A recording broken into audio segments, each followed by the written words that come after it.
Hello बच्चों, क्या हाल चाल। तो बच्चों, जो हमारी 11th की सीरीज थी, उस सीरीज को अब हम दोबारा से स्टार्ट कर चुके हैं। आप लोग ज़्यादा से ज़्यादा लोग जुड़ जाएं बेटा सीरीज से। इसका एक जो पूरा चैप्टर था, उसके जितने भी लेक्चर्स थे बेटा, वो प्लेलिस्ट के अंदर डाल दिया गया है। Breathing and exchange of gases वाला चैप्टर आपके सामने आ चुका है पूरा। दूसरा जो इसका चैप्टर है बेटा, बॉडी फ्लूइड एंड सर्कुलेशन, ये हम स्टार्ट करने जा रहे हैं। तो बच्चों, ये है कि बॉडी फ्लूइड एंड सर्कुलेशन बड़ा ही मजेदार, बड़ा ही इंटरेस्टिंग टॉपिक है। पहली बात तो ये, इसके अंदर बेटा हम क्या क्या समझने वाले हैं, पहले हम ब्रीफिंग कर दें चैप्टर की, उसके बाद में चैप्टर की शुरुआत करते हैं। तो बेटा इसके अंदर आपको ये देखना है कि इस चैप्टर के अंदर आपको ब्लड के बारे में पढ़ना होगा। ब्लड की इंपॉर्टेंस क्या है हमारे लिए, इसके कंपोजिशन क्या क्या हो सकते हैं, ठीक है। तो इसके अंदर आपको आरबीसीज, डब्ल्यूबीसीज, प्लेटलेट्स वगैरह पढ़ने होंगे, प्लाज्मा के बारे में थोड़ा जानकारी चाहिए होगी। फिर ब्लड ग्रुप्स के बारे में पढ़ना होगा। ब्लड ग्रुप्स के बाद में बेटा हम प्लेटलेट्स के पास चलेंगे, है ना। ब्लड ग्रुप्स के बाद में हम आरएच फैक्टर वगैरह देखेंगे। आरएच फैक्टर के बाद में क्लॉटिंग फैक्टर वगैरह की हम बात करेंगे, कैसे ब्लड क्लॉटिंग वगैरह होती है। फिर सर्कुलेशन किन किन टाइप्स के हो सकते हैं अलग अलग ऑर्गेनिज्म में, क्या जैसे ह्यूमन के अंदर जो हार्ट पाया जाता है 4 चैम्बर का, क्या उतने ही सभी जितने ऑर्गेनिज्म है बेटा लोअर वाले, क्या उनके अंदर भी ऐसा ही होता है, इसको हम देखने वाले हैं, या कुछ अलग होता है, ठीक है। फिर हम ह्यूमन हार्ट और ह्यूमन सर्कुलेटरी सिस्टम के बारे में डिटेल में जानकारी करेंगे, ठीक है। ह्यूमन हार्ट को हम देखेंगे। ह्यूमन हार्ट के अलावा बेटा कार्डियक साइकिल, फिर है ना ईसीजी के बारे में पढ़ेंगे। उसके बाद में रेगुलेशन ऑफ कार्डियक एक्टिविटीज और आर्टरीज, वेन वगैरह, कैपिलरीज वगैरह के बारे में जानकारी, और फिर आखिरी में डिसऑर्डर। यही इस चैप्टर के अंदर पूरा पढ़ना है।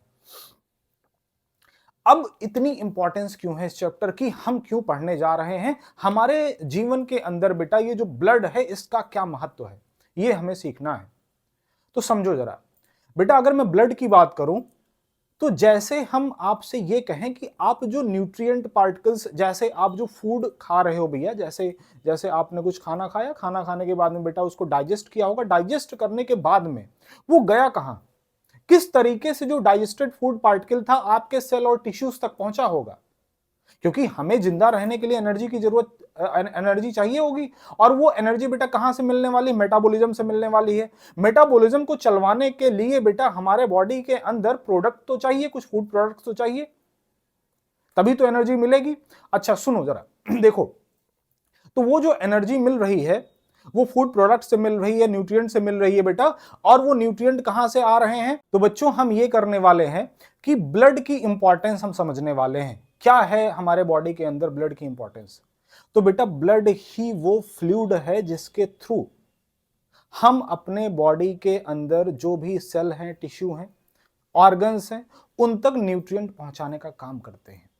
जो फूड पार्टिकल बेटा हमने खाया था, डाइजेस्ट किया था, डाइजेशन के बाद में ब्लड सर्कुलेशन के अंदर बेटा उसको ऐड ऑन कर दिया गया। अब वो ब्लड सर्कुलेट करके आपके सेल और टिश्यूज तक जब पहुंचेगा, तो वो कंटेंट डिलीवर कर देगा जो कि उसके अंदर होगा, जो कि एब्जॉर्ब होके बेटा उस ब्लड स्ट्रीम का हिस्सा बना होगा। क्या डायरेक्टली ब्लड जो है डाल दिया जाता है सेल्स और टिश्यूज तक?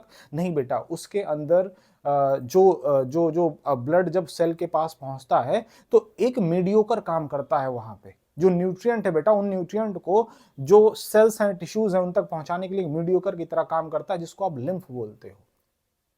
तो दो चीजों के बारे में जानकारी, एक तो ब्लड और दूसरा lymph. Blood is body fluid and lymph is tissue fluid, ठीक है। क्या हर जगह पे जितने भी ऑर्गेनिज्म है, हर हर हर जगह पे ऐसा ही सर्कुलेटरी सिस्टम प्रेजेंट है? नहीं बेटा। जो लोअर ऑर्गेनिज्म है, लोअर ऑर्गेनिज्म के अंदर जनरली आप जैसे स्पॉन्जेस, सीलेंट्रेट्स वगैरह है ना, पोरीफेरा, सीलेंट्रेटा वगैरह के अंदर आप देखते हो बॉडी कैविटी पाई जाती है। वाटर सर्कुलेट करके बेटा उन कैविटीज के अंदर जाता है, और उन वाटर पार्टिकल्स के थ्रू न्यूट्रिएंट भी आ जाते हैं, जिनको सेल और बॉडी उनकी एब्जॉर्ब कर लेती है किसी ना किसी तरीके से, ठीक है। अच्छा, क्या ब्लड न्यूट्रिएंट को ही केवल पहुंचाएगा बेटा? नहीं, न्यूट्रिएंट के अलावा जो हार्मोन्स हैं, है ना, इनको पहुंचाने का काम किया जाएगा। इसके अलावा जो मेटाबॉलिक वेस्टेज फॉर्म हो रहे हैं हमारे बॉडी में, क्या बेटा, मेटाबॉलिक वेस्टेज जो फॉर्म हो रहे हैं, उन मेटाबॉलिक वेस्टेज को भी सेल और टिश्यूज के द्वारा ब्लड स्ट्रीम के अंदर डाल दिया जाता है, और वो ब्लड आपके बॉडी से बाहर करने की कोशिश करता है किसी ना किसी तरीके से। जैसे जो बेटा मेटाबॉलिज्म के दौरान जो CO2 फॉर्म हुआ होगा, उस CO2 को लेकर आया गया होगा आपके हार्ट में और हार्ट से पंप किया गया होगा लंग्स तक। लंग्स के द्वारा बेटा CO2 को एक्सक्रीट आउट आपने एक्सपायर कर दिया होगा, एक्सपायरेशन प्रोसेस के दौरान एक्सपेल आउट कर दिया होगा बॉडी से।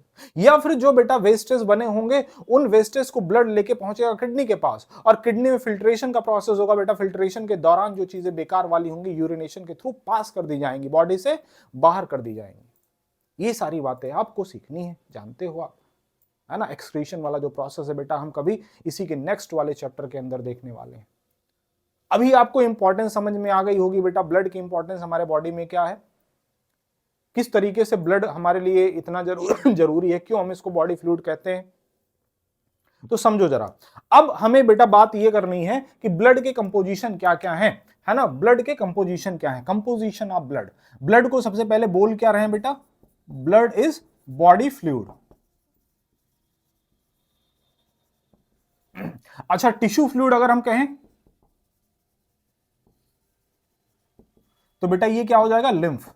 इसके बारे में आगे हम बात करेंगे, अभी हम ब्लड के बारे में बात करने जा रहे हैं, ठीक है। ब्लड को हमने कहा भैया कंपोजिशन ऑफ, अगर हम ब्लड देखें, कंपोजिशन ऑफ ब्लड अगर हम देखें बबुआ तो ब्लड के अंदर मेनली दो कंटेंट होते हैं, एक तो प्लाज्मा और दूसरा फॉर्म्ड एलिमेंट। प्लाज्मा और फॉर्म्ड एलिमेंट।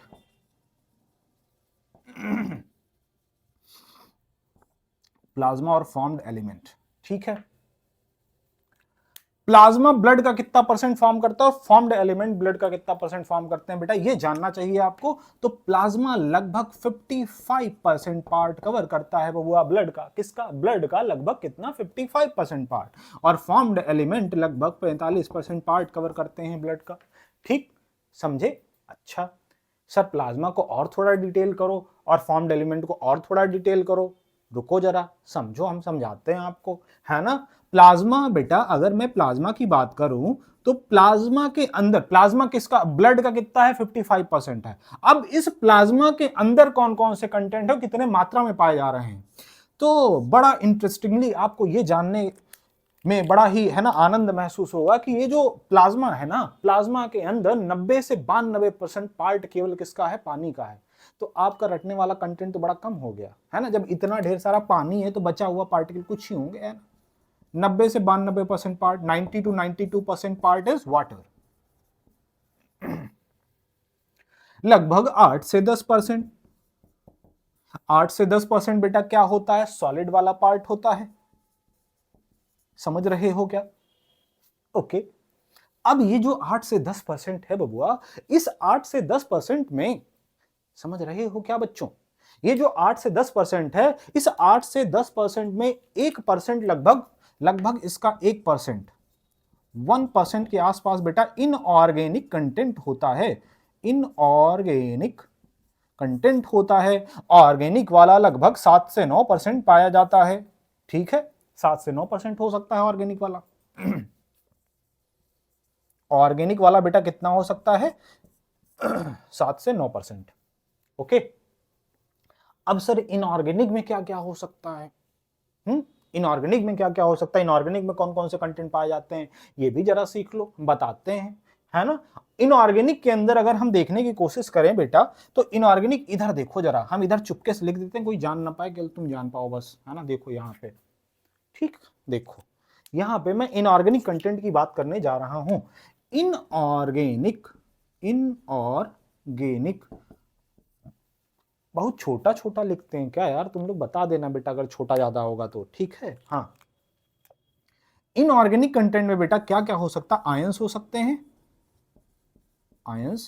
आयंस में जैसे कौन कौन से आयन हो सकते हैं सर, ये भी बता दो। अच्छा सुनो, सोडियम हो सकता है, पोटेशियम हो सकता है, क्लोराइड हो सकता है ना बेटा। सोडियम, पोटेशियम, क्लोराइड हो सकता है, सल्फेट हो सकता है ना, है ना, बाइकार्बोनेट हो सकता है, कई सारे हो सकते हैं। कैल्शियम हो सकता है, मैग्नीशियम हो सकता है ना, कैल्शियम हो सकता है, मैग्नीशियम हो सकता है, मैग्नीशियम हो सकता है। तो ये आयंस हो सकते हैं बेटा, ठीक है। साल्ट की अगर मैं बात करूं, इनऑर्गेनिक कंटेंट में साल्ट कितने आ जाएंगे, है ना, इनऑर्गेनिक कंटेंट में बेटा साल्ट कितने आ जाएंगे, तो साल्ट को जरा देखो। साल्ट में NaCl हो सकता है, क्या हो सकता है, NaCl हो सकता है, KCl हो सकता है बेटा, है ना, इसके अलावा NaHCO3 हो सकता है, KHCO3 हो सकता है, ये सारे साल्ट के अंदर आ सकते हैं बेटा। ठीक है। गैसेस कुछ पाई जाती है इनऑर्गेनिक कंटेंट के अंदर, है ना, गैसेस कौन कौन सी हो सकती है बेटा, इसको जरा ध्यान दो, है ना, गैसेस हो सकती हैं, गैसेस में ऑक्सीजन हो सकता है, ऑक्सीजन, नाइट्रोजन, इसके अलावा CO2, ऑक्सीजन, नाइट्रोजन, CO2, ये हो सकता है, समझ रहे हो। तो ये कुछ इनऑर्गेनिक के पार्ट्स थे, इनको हमने डिस्कस किया। अच्छा, अब सर ऑर्गेनिक में कौन कौन से कंटेंट हो सकते हैं, जरा आप ये बताइए, हमको अच्छा नहीं लगेगा अगर आप नहीं बताएंगे तो, हैं, तो रुको हम जरा ऑर्गेनिक वाला भी बता ही देते हैं, यही जगह ढूंढ के देखो, यहीं पे जगह ढूंढ के बेटा हम बता देते हैं। हाँ ये देखो, ऑर्गेनिक कंटेंट की बात जरा हम करते हैं, ऑर्गेनिक कंटेंट में क्या क्या हो सकता है, ऑर्गेनिक कंटेंट में क्या क्या हो सकता है। ऑर्गेनिक के अंदर बेटा, ऑर्गेनिक के अंदर न्यूट्रिएंट हो सकते हैं, कौन, न्यूट्रिएंट, देखो बबुआ, न्यूट्रिएंट, न्यूट्रिएंट हो सकता है। अब न्यूट्रिएंट में कौन कौन से न्यूट्रिएंट हो सकते हैं, ग्लूकोज हो सकता है, हाँ ग्लूकोज खाते हो, जो जो खाना खा रहे हो बेटा ग्लूकोज तो लगभग लगभग हर किसी में मिल रहा है आपको, तो ग्लूकोज तो होगा ही होगा, ग्लूकोज हो सकता है। इसके अलावा फैटी एसिड हो सकता है कि नहीं हो सकता, बिल्कुल हो सकता है बेटा, आप जब फैट खाते हो फैटी एसिड ग्लिसरॉल में टूटता है, फैटी एसिड होगा कि नहीं होगा, यस हो सकता है ना, इस समय ठंडी का मौसम चल रहा है, घी को दबा के खा रहे हो तुम लोग, खा रहे हो ना, नहीं खा रहे हो बेटा तो खाना शुरू कर दो, है ना, इसे दुबले पतले जो हो इसे काम नहीं चलेगा, है ना, बॉडी में एनर्जी रहेगी तभी पढ़ाई हो पाएगी, है ना, कुछ लोग तो रखे रखे खराब कर देते हैं, बताओ। ग्लूकोज, ग्लूकोज के अलावा अमाइनो एसिड हो सकता है, अमाइनो एसिड्स हो सकते हैं, अमाइनो एसिड के अलावा बेटा और क्या हो सकता है, इसमें फैटी एसिड हो सकता है, अमाइनो एसिड अच्छा किसका कंटेंट है बेटा, अमाइनो एसिड कई सारे अमाइनो एसिड बनके प्रोटीन का फॉर्मेशन करते हैं, अगर प्रोटीन वाली कोई चीज ले रहे हो तो अमाइनो एसिड होगा उसके अंदर, अमाइनो एसिड के अलावा फैटी एसिड हो सकता है, फैटी एसिड्स हो सकता है। अच्छा फैटी एसिड के अलावा बेटा विटामिन वगैरह होंगे, है ना, विटामिन वगैरह होंगे, विटामिन हो सकते हैं, विटामिन हो सकते हैं बच्चों। इसमें न्यूट्रिएंट आप देख चुके हो, न्यूट्रिएंट के अलावा कुछ वेस्ट वेस्ट प्रोडक्ट हो सकते हैं, है ना, हमने अभी आपसे बोला था कि ब्लड बेटा जो न्यूट्रिएंट है वो तो सप्लाई करेगा ही करेगा आपके बॉडी तक बेटा, जो मेटाबॉलिक वेस्टेज निकल रहे होंगे उनको भी तो ब्लड के अंदर ही डाला जाएगा ना। अच्छा सुनो, जब उनके अंदर डाला जाएगा बेटा तो क्या क्या हो सकता है, अच्छा देखो वेस्टेज में, वेस्टेज वेस्टेज में बबुआ यूरिया हो सकता है, यूरिक एसिड हो सकता है, क्या क्या हो सकता है, urea, urea, uric acid, creatinine,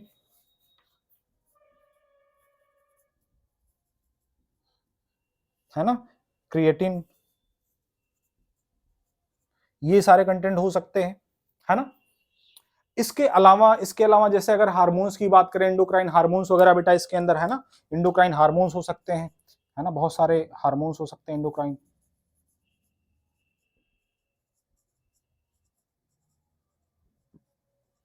endocrine hormones हो सकते हैं, है ना। कुछ कुछ जैसे डिफेंस कंपोनेंट जैसे लाइसोजाइम वगैरह हो सकता है बेटा, है ना, लाइसोजाइम हो सकता है। क्लॉटिंग फैक्टर्स भी बेटा इसी इसी ऑर्गेनिक वाले पार्ट के अंदर पाए जाएंगे, है ना, इसी ऑर्गेनिक वाले पार्ट के अंदर बेटा क्लॉटिंग फैक्टर्स हो सकते हैं बेटा, ऊपर लिख देते क्योंकि यहाँ पे दिख नहीं रहा होगा ना, लाइसोजाइम और क्लॉटिंग फैक्टर्स को हम यहाँ पे लिख देते हैं, है ना। ऑर्गेनिक वाला पार्ट थोड़ा सा मिटा के बेटा, है ना, इसको इसको मैं इधर लिखना शुरू कर देता हूँ, आप लोग स्क्रीनशॉट ले लेना।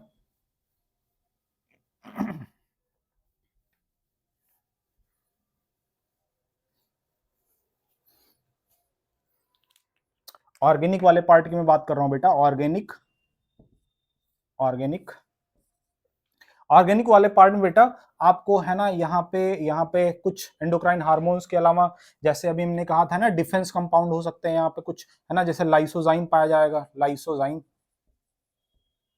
क्लॉटिंग फैक्टर्स हो सकते हैं,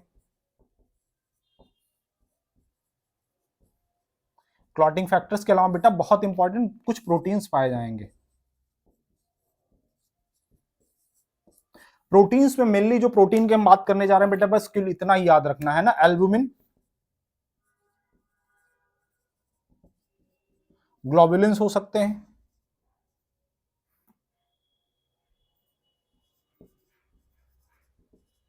ग्लोबुलिन्स हो सकता है, एल्बुमिन्स हो सकते हैं, ग्लोबुलिन्स हो सकते हैं, है ना, प्रोथ्रोम्बिन हो सकता है, प्रोथ्रोम्बिन्स हो सकते हैं, थ्रोम्बिन्स हो सकते हैं, प्रोथ्रोम्बिन्स हो सकते हैं, थ्रोम्बिन्स हो सकते हैं बेटा। एल्बुमिन जनरली बेटा ये जो ऑस्मोटिक बैलेंस है ब्लड का, ये बनाने का है ना काम करता है। एल्बुमिन्स जनरली है ना ब्लड कोलाइडल ऑस्मोटिक जो प्रेशर होता है बेटा, ब्लड कोलाइडल ऑस्मोटिक प्रेशर है ना, बीसीओपी जिसको बोलते हैं बेटा, इसको हम पूरा लिख देते हैं, ब्लड कोलाइडल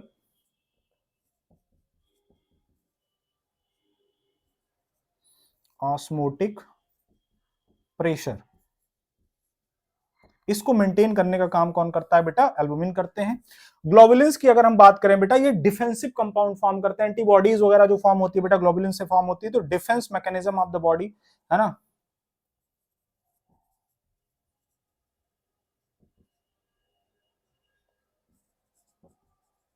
बॉडी के अंदर जो डिफेंस मैकेनिज्म बेटा उसका फॉर्मेशन करते हैं ग्लोबुलिन्स, और प्रोथ्रोम्बिन और थ्रोम्बिन ये दोनों ही बेटा क्लॉटिंग फैक्टर्स है ना, ब्लड क्लॉटिंग में मदद करते हैं, है ना, क्लॉटिंग फैक्टर्स फॉर्म करने में मदद करते हैं, या कह सकते हो ब्लड क्लॉटिंग में,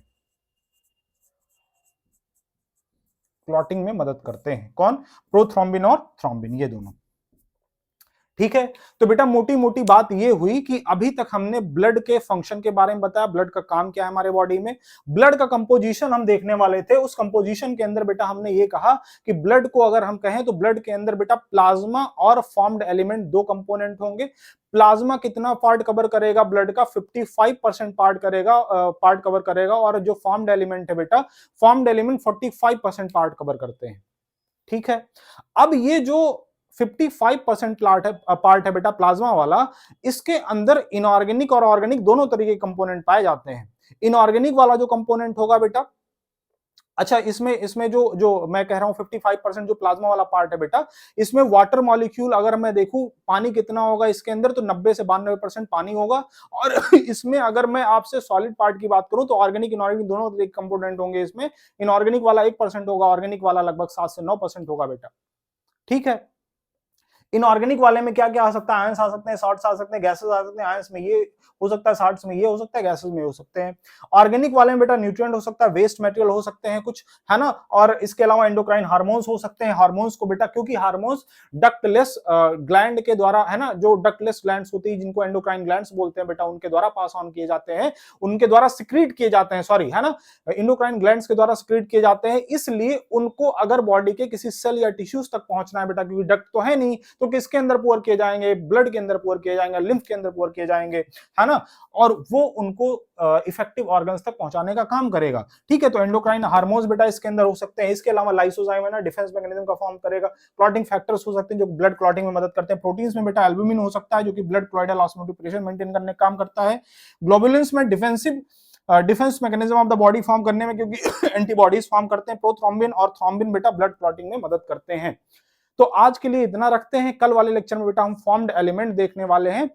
तब तक के लिए आप बेटा जुड़े रहें हमारे चैनल से, और जो पिछले वीडियोस हैं उनको देखते रहें, जिससे कि बेटा आपकी तैयारी बढ़िया चलती रहे और आप भूले नहीं, है ना। रिवाइज करना बहुत जरूरी है, एनसीईआरटी को फॉलो करना बहुत जरूरी है, क्वेश्चन सॉल्व करना बहुत जरूरी है। ठीक है, तो मैं उम्मीद करता हूं बेटा जब तक कल आज का लेक्चर या कल का लेक्चर नहीं पड़ेगा तब तक आप, है ना, इन चीजों को रिपीट करते रहेंगे बार बार। तब तक के लिए थैंक यू वेरी मच।